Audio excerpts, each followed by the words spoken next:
Selamat petang, salam sejahtera. Ini perkembangan terkini tentang ringgit Malaysia yang menjadi perdebatan oleh media sosial. Hari ini Anwar Ibrahim memberikan pernyataan yang amat ditunggu-tunggu. Ringgit jatuh, inflasi turun, tapi pelaburan meningkat. Satu pencapaian luar biasa, kata Anwar Ibrahim. Inilah yang mungkin tidak difahami oleh orang yang sibuk nak kecam Perdana Menteri Anwar Ibrahim. Mereka lupa bahawa walaupun ringgit jatuh, tetapi prestasi inflasi kita telah pun menurun ataupun inflasi telah pun bertambah baik. Di samping itu, pelaburan turut meningkat sehingga itu jadi satu pencapaian yang luar biasa yang saya fikir mungkin dicemburui oleh ramai orang.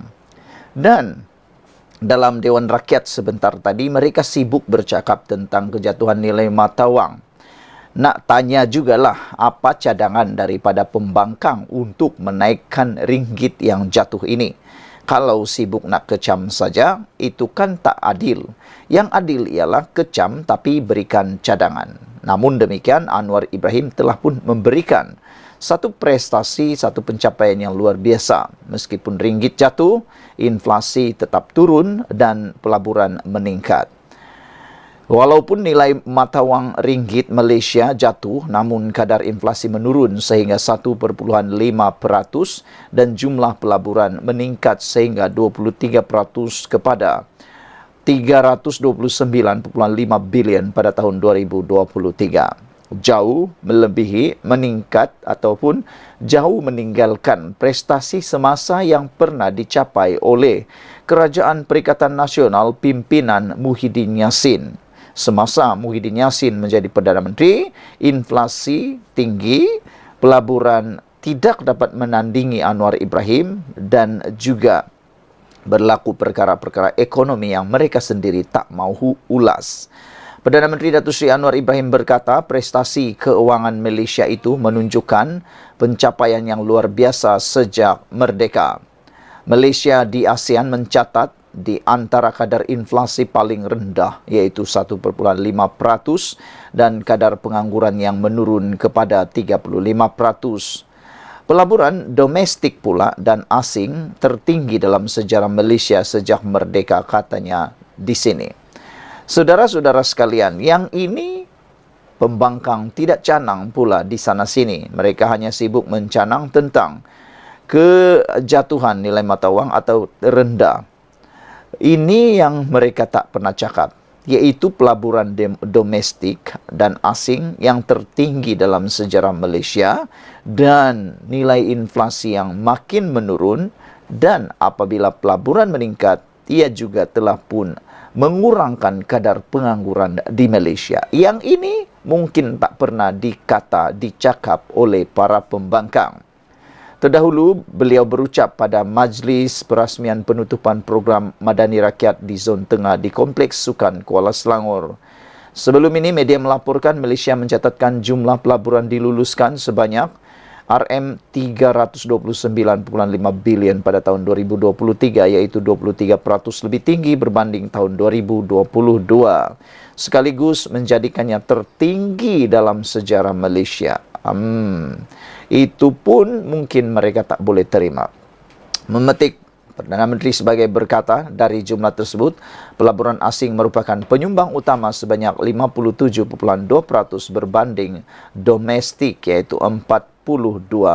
Sekian dulu untuk kali ini. Jangan lupa share video ini, kongsikan kepada semua orang, khususnya orang yang lupa tentang dua perkara ini, iaitu kejatuhan, penurunan inflasi dan juga pelaburan yang meningkat dalam sejarah. Inilah yang terbaik. Kita jumpa lagi. Bye-bye. Salam sejahtera. Ini adalah jawapan kepada punca sebenar penurunan ringgit Malaysia yang pastinya akan membuatkan ramai orang terkejut, khususnya walau dipetik daripada Malaysia Deadline, pakar ekonomi Bank Dunia mula bersuara. Dedah punca sebenar penurunan ringgit Malaysia. Saudara-saudara sekalian, saya yakin dengan penerangan ini anda akan lebih faham apa sebenarnya yang berlaku dengan nilai ringgit Malaysia. Ketua Ahli Ekonomi Malaysia, Bank Dunia, Apurva Sanghi, memaklumkan dua faktor utama penurunan ringgit adalah kekurangan daya saing dan juga skandal 1MDB. Menurutnya, kekurangan daya saing ini sebenarnya berkait rapat dengan ketiadaan pembaharuan ketara dilakukan oleh negara sejak krisis keuangan Asia 1998 AFC. Jelas Apurva, negara Asia lain yang turut terjejas dengan AFC berjaya bangkit dari kemerosotan kerana berani menanggung risiko atas pembaharuan dilakukan mereka. Perkara tersebut didedahkan oleh Apurva Sanghi menerusi satu hantaran tular yang telah dimuat naik ke akaun media sosial X Twitter miliknya baru-baru ini. Ringgit Malaysia mulanya lebih kukuh daripada Baht Thailand dan Won Korea Selatan. Tetapi sekarang tidak lagi kerana Thailand dan Korea adalah dua negara yang boleh dikatakan paling banyak melakukan pembaharuan selepas AFC.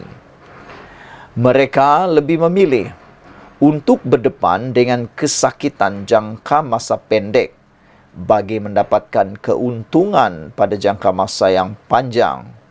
Sayangnya, Malaysia tidak bertindak sedemikian, katanya dalam hantaran tersebut. Siapakah pemimpin-pemimpin pada masa tersebut yang tidak mengambil pendekatan yang tepat? Anda mesti mengetahuinya. Tambah Apurva, penurunan pelaburan dan keluaran dalam negara kasar KDNK Malaysia sejak AFC berlaku turut mendorong kepada masalah prestasi ringgit. Mengulas lanjut, Apurva memberitahu masalah kian merucing akibat skandal 1MDB, One Malaysia Development Berhad, di mana ia menjejaskan ringgit dengan begitu parah. Lebihan fiskal terakhir Malaysia adalah ketika pra-AFC, peratusan ekspor berbanding KDNK juga mengucup daripada 120% kepada 1,999 kepada 68% pada tahun 1999 kepada 68% pada tahun 2023 dedahnya. Dalam perkembangan tersebut, Apurva turut menyatakan satu perumpamaan antara masalah penurunan ringgit Malaysia dengan penurunan berat badan manusia. Jika anda ingin menurunkan berat badan, mulakan dengan tabiat yang baik, maka berat akan turun sendiri. Begitu juga dengan ringgit Malaysia yang merosot akibat tabiat daya saing Malaysia. Jika anda menjaga kemerosotan ini, seperti mana penggubal dasar cuba lakukan, maka ringgit Malaysia juga akan menguruskan dirinya sendiri seluruhnya. Saudara-saudara sekalian, itulah sebenarnya punca sebenar penurunan ringgit Malaysia menurut pakar ekonomi Bank Dunia ini. Jadi sebenarnya ia bukan berlaku kerana kejadian pada waktu sekarang. Ianya sudah bermula sejak kejadian krisis keuangan Asia 1998 dan pula disebabkan faktor yang kedua atau penyebab kedua adalah skandal 1MDB. Sekian dulu untuk kali ini. Jangan lupa tinggalkan komen anda, tekan butang subscribe. Kita jumpa lagi. Bye-bye. Salam sejahtera, terima kasih kerana bersama dengan saya di Nazilin Unity Channel. Isu paling hangat di Dewan Rakyat hari ini ialah berkaitan dengan dua perkara. Perkara pertama ialah apabila Speaker Dewan Rakyat dengan tegas mengatakan tiada lagi tolak ansur. Selesaikan perang politik di luar. Ini berkaitan dengan tindakan segelintir ahli parlimen. Tidak kiralah itu daripada kerajaan maupun pembangkang yang seringkali bertikam lidah di dalam parlimen. Oleh sebab itulah, sesuai dengan titah Ketua Duli Yang Maha Mulia di Persatuan Agong, Baginda telah memberikan lesen, green light kepada Speaker Dewan Rakyat Johari Abdul untuk boleh menggantung ahli parlimen sehingga 14 hari sekiranya mereka melampaui batasan. Dan Speaker Dewan Rakyat telah memberi amaran kepada ahli parlimen kerajaan maupun pembangkang supaya meninggalkan pertelagahan politik mereka di luar dewan. Jangan terbawa-bawa dalam dewan. Itu perkara pertama. Itu kurang menarik perhatian kita. Yang menarik perhatian kita ialah tentang pendedahan daripada salah seorang penyokong Anwar Ibrahim, iaitu Syed Abu Hussein, ahli parlimen daripada Parti Bersatu, iaitu Bukit Gantang, yang telah menyatakan sokongan penuh kepada Anwar Ibrahim.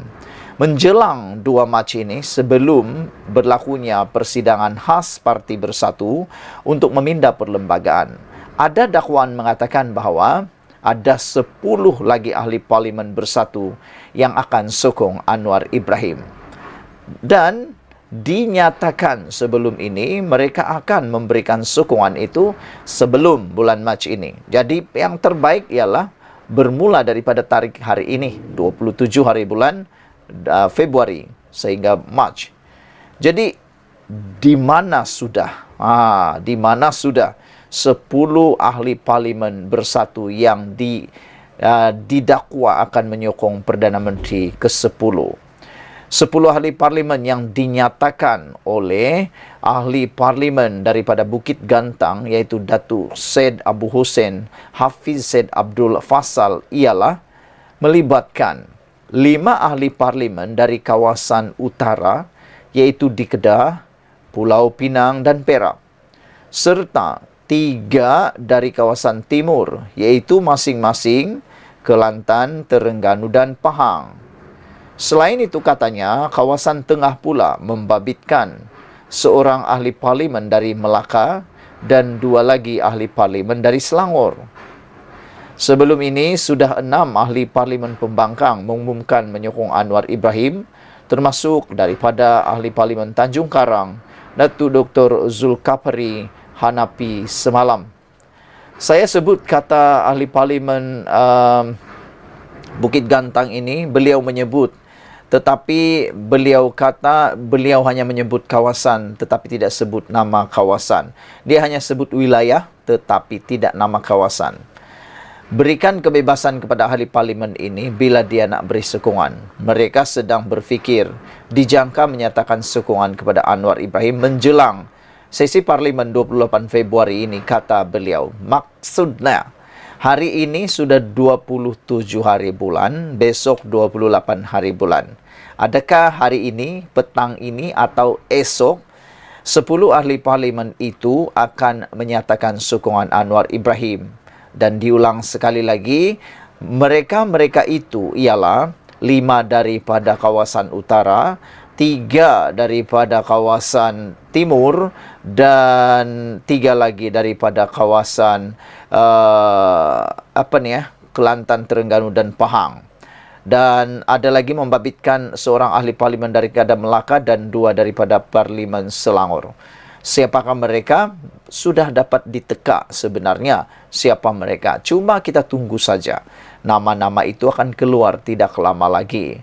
Saudara-saudara, apakah ahli parlimen, 10 ahli parlimen ini akan berani tampil menyokong Anwar Ibrahim ataupun mengubah fikiran mereka di saat akhir gara-gara pelbagai isu yang sedang berlaku di sekitar kita ini? Namun demikian, titah Ketua Duli Yang Maha Mulia di Persatuan Agong telah menyatakan bahawa tidak akan ada sebarang permainan politik lagi selepas ini. Baginda telah menyeru supaya tidak ada lagi permainan politik. Cukup masa pilihan raya saja permainan politik. Dalam ucapan baru-baru ini pada sesi pemasuran sebelum memulakan sesi pertanyaan Menteri hari ini, Speaker Dewan iaitu Johari berkata dia dan timbalan-timbalannya tidak akan bertolak ansur dengan ahli parlimen yang mempergunakan Dewan Rakyat sebagai gelanggang untuk menghentam musuh politik mereka. Masalah-masalah yang berlaku di luar Dewan Rakyat, sama ada peperangan yang berlaku antara parti dengan parti atau apa-apa jua melalui media sosial, selesaikanlah di luar dan jangan mengheret semua itu ke dalam Dewan Rakyat, kata Johari. Mana-mana ahli parlimen menggunakan platform ini untuk tujuan mengenakan kawan-kawan, kita akan pastikan mengenakan tindakan sewajarnya, kata beliau. Johari juga mengingatkan ahli parlimen bahawa mereka telah melafazkan ikrar rukun negara di Dewan Rakyat lebih awal hari ini dan oleh itu perlu berusaha untuk mencapai prinsip-prinsip tersebut. Menurut speaker, ahli parlimen mesti menunjukkan contoh yang baik kepada rakyat yang mengikuti persidangan parlimen melalui pelbagai platform. Ahli yang berhormat hendaklah sentiasa mempamerkan kematangan semasa berucap atau berbahas, termasuk menjaga kesopanan dan kesusilaan seperti yang telah kita ikrarkan tadi. Saya dan timbalan-timbalan saya akan tegas bahawa kami tidak akan bertolak ansur lagi dan akan mengambil tindakan sekiranya ahli-ahli yang berhormat tidak mematuhi peraturan mesyuarat. Dalam pada itu, Johari turut mengingatkan semua ahli Dewan Rakyat untuk sentiasa mematuhi peraturan sepanjang persidangan. Katanya ini selaras dengan titah diraja yang disempurnakan oleh Yang di-Pertuan Agong Sultan Ibrahim ketika merasmikan istiadat pembukaan mesyuarat pertama penggal ketiga Parlimen ke-15. Semalam Sultan Ibrahim menyentuh pelbagai isu, termasuk teguran kepada semua ahli Dewan Rakyat dan Dewan Negara.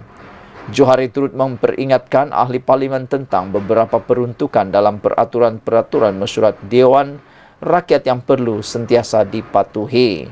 Antaranya peraturan 36 dalam kurungan 8 yang membataskan perbincangan mengenai kelakuan atau sifat yang di-Pertuan Agong, Raja-Raja Melayu, yang di-Pertua Negeri atau beberapa kategori jawatan lain. Sekian dulu untuk kali ini. Jangan lupa tinggalkan komen anda. Ahli parlimen juga diingatkan supaya tidak melanggar mana-mana syarat dalam Perlembagaan Persekutuan atau Akta Hasutan 1948. Bye-bye. Selamat pagi, salam sejahtera.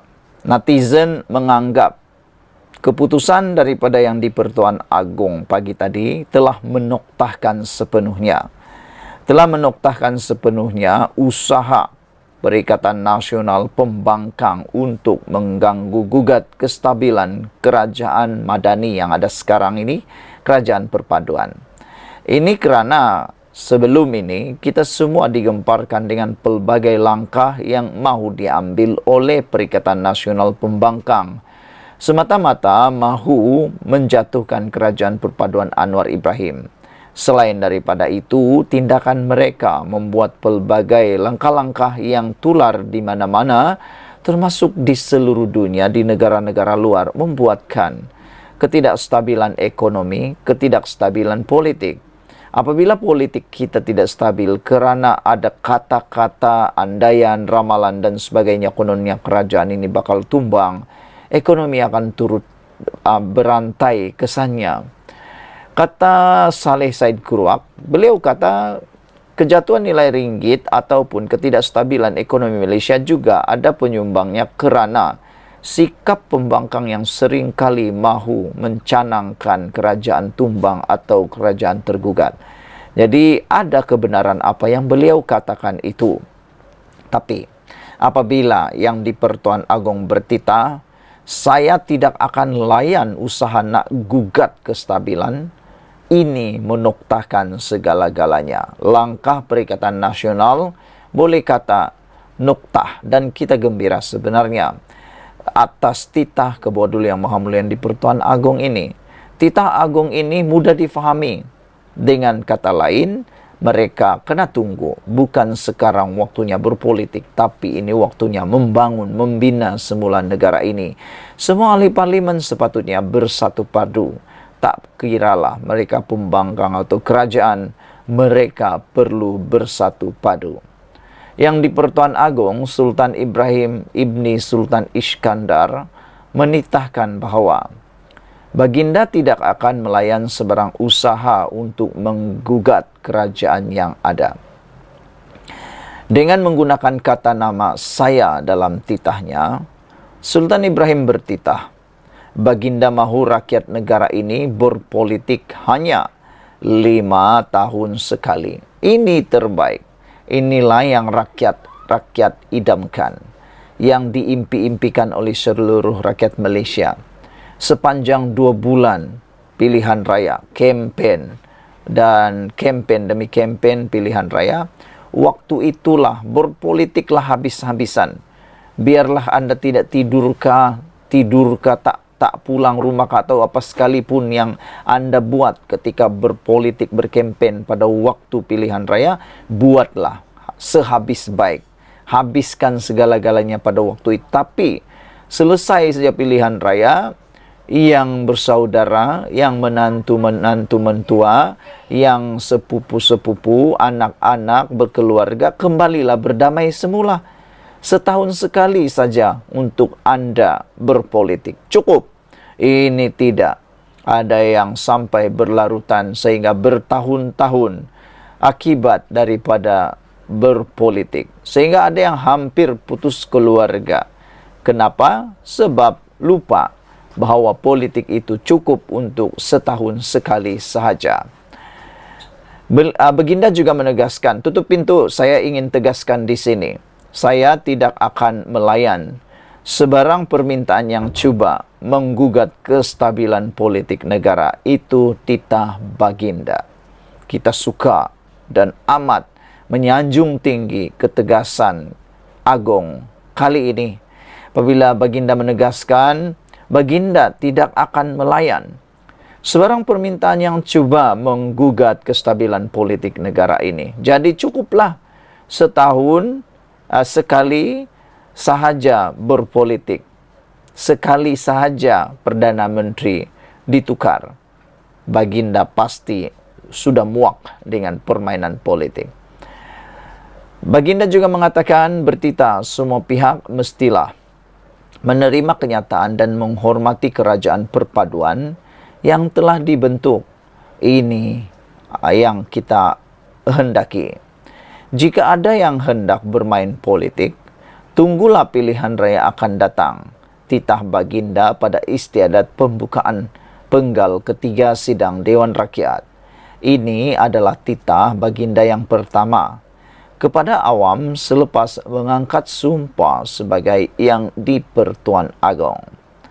Sultan Johor, Sultan Ibrahim Sultan Iskandar selesai mengangkat sumpah jawatan sebagai yang di Pertuan Agong ke-17 bagi tempoh 5 tahun bermula 31 Januari 2024. Istiadat melafaz sumpah dan menandatangani surat sumpah jawatan diadakan sempena mesyuarat Majlis Raja-Raja ke-264 khas di Belairung Seri Istana Negara.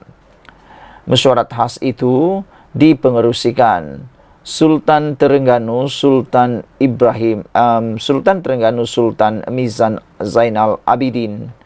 Pada istiadat itu juga Sultan Perak Sultan Nazrin Shah turut mengangkat sumpah sebagai timbalan yang di Pertuan Agong bagi tempoh yang sama.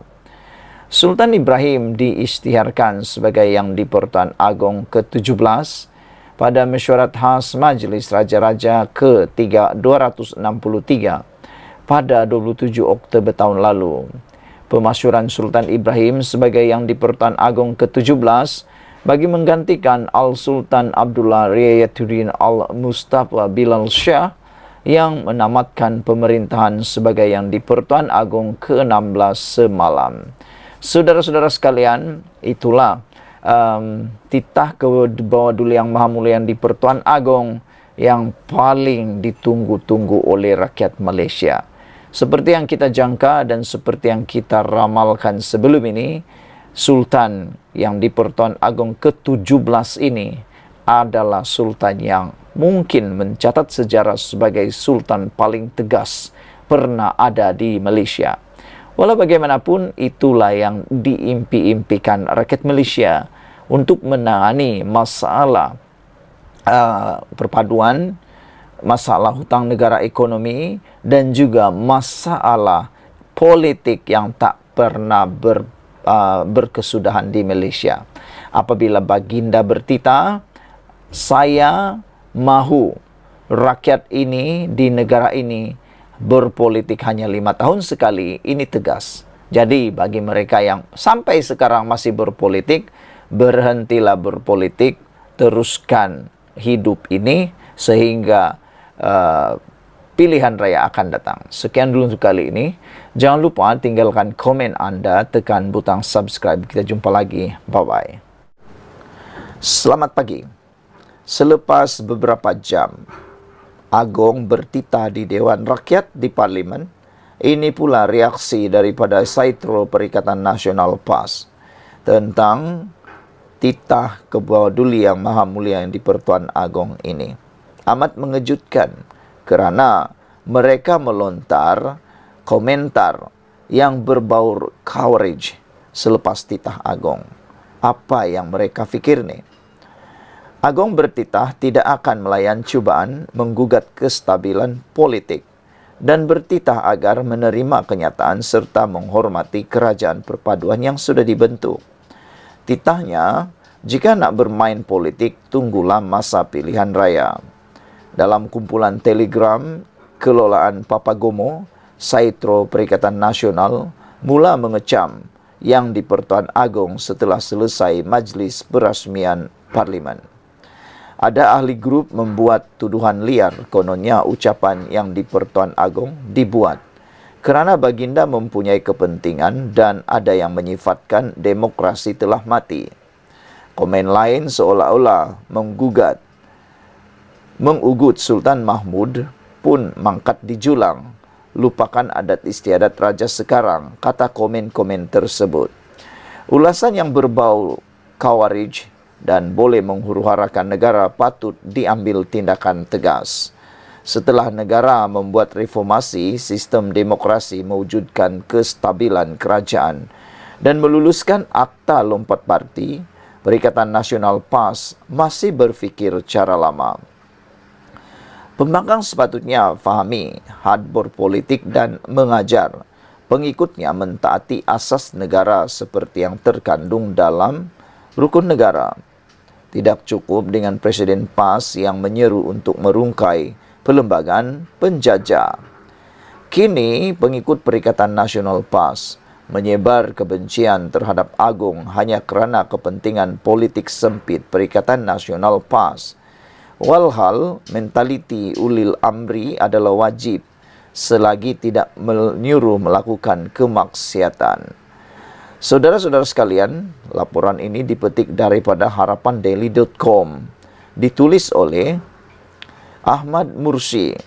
Saudara-saudara sekalian, sebelum daripada kejadian apa yang terkandung, apa yang dilaporkan ini ialah Agong telah pun memberikan penegasan bahawa semua rakyat, masyarakat, semua penduduk di Malaysia usah hasut rakyat dengan isu 3R. Itu pesan Sultan Ibrahim Agong kita yang ke-17. Baginda mengingatkan rakyat agar tidak memainkan isu 3R. Tetapi, mengapa kumpulan-kumpulan tertentu seperti yang baru kita bacakan tadi itu tidak serik-serik pula bermain 3R? Jangankan nak mau politik, mendapatkan keamanan pun sukar kalau macam begitu. Saudara, janganlah sampai apa yang digendong berciciran, yang dikejar tak dapat. Cuba mengejar kuasa, cuba mengejar politik, cuba mengejar kekuasaan, tetapi keamanan pula hilang. Kekuasaan tak dapat, huru-hara pula negara.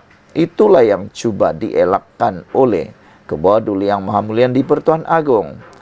Agong menyeru supaya semua lapisan masyarakat memperkukuh perpaduan negara dan tidak menghasut rakyat dengan memainkan isu 3R.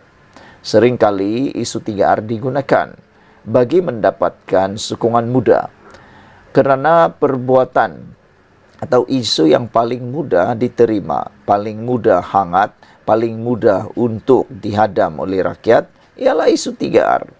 Lagi pula, isu 3R ini adalah isu yang popular. Mereka atau ahli-ahli politik yang ambil jalan singkat suka menggunakan isu popular. Tapi ingatlah, isu popular itu barangkali akan menjadikan negara kita hancur barai dan tidak akan mendapat apa-apa keuntungan sekalipun. Jadi saudara-saudara sekalian, menurut titah agung, kita semua sedia maklum bahawa Perlembagaan Persekutuan adalah undang-undang utama negara yang mesti dihormati. Ia adalah hasil daripada persetujuan Raja-Raja Melayu untuk membentuk persekutuan dan memberi punca kuasa kepada Parlimen untuk menggubal undang-undang. Baginda bertitah ketika merasmikan istiadat pembukaan mesyuarat pertama penggal ketiga Parlimen ke-15 hari ini. Dalam masa sama, Sri Paduka turut mengingatkan bahawa Perlembagaan Persekutuan telah mengiktiraf Islam sebagai agama bagi persekutuan dan terus kekal dipelihara. Sekian dulu untuk kali ini. Jangan lupa tinggalkan komen anda, tekan butang subscribe. Kita jumpa lagi. Bye-bye. Salam sejahtera.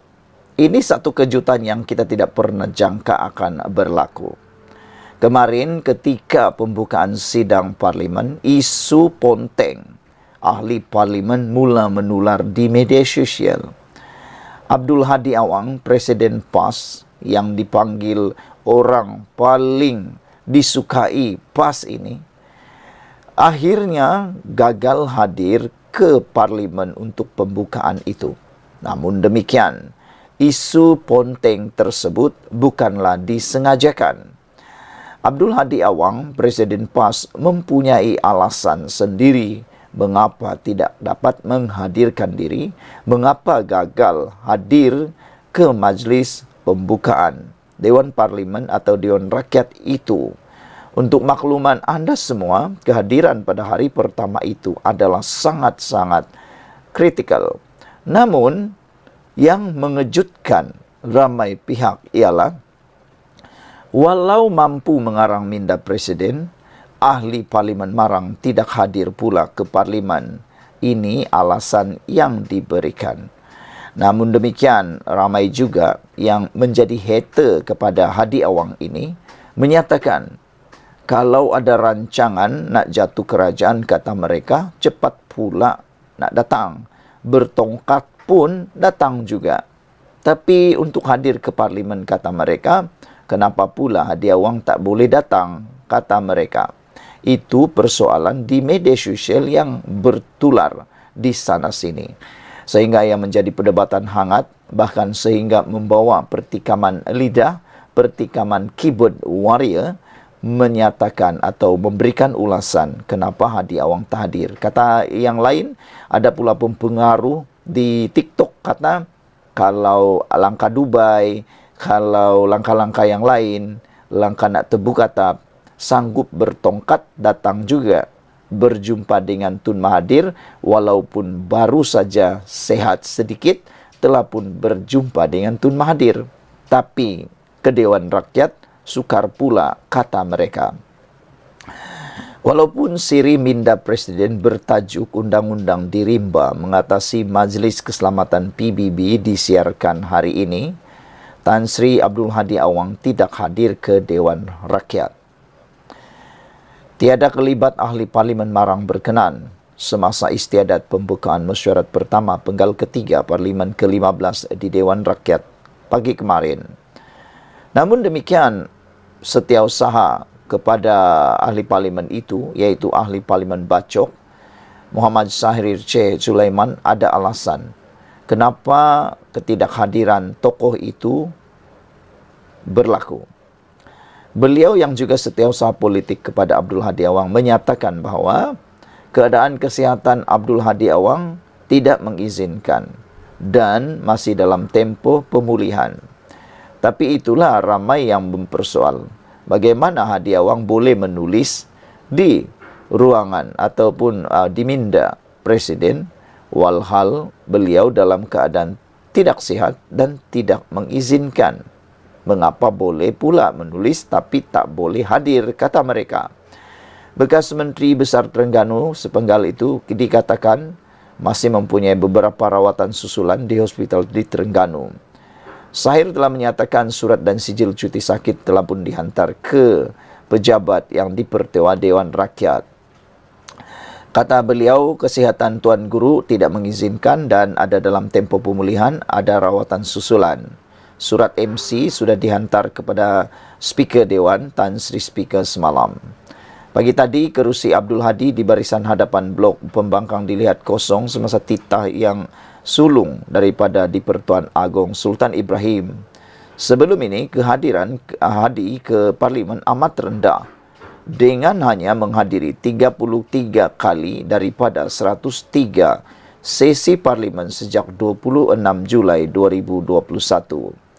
Angka itu menurut data yang dikumpulkan Malaysian Care for Conservation and Human Rights melalui inisiatif MyMP. Hadi menguasai kerusi Parlimen Marang sebanyak 7 penggal. Walaupun kehadirannya di Dewan Rakyat boleh dibilang dengan jari, Hadi meraih sokongan tertinggi pada PRU 2022. Sekian dulu untuk kali ini. Jangan lupa tinggalkan komen Anda. Inilah yang paling mengejutkan kita. Presiden PAS ini masih disokong oleh rakyat, bahkan mendapat sokongan paling tertinggi walaupun kehadiran yang amat rendah, yaitu hanya hadir 33 kali daripada 103 kali sesi Parlimen. Sekian dulu Malaysia kita punya. Kita juga sama-sama cintai Malaysiaku. Bye-bye.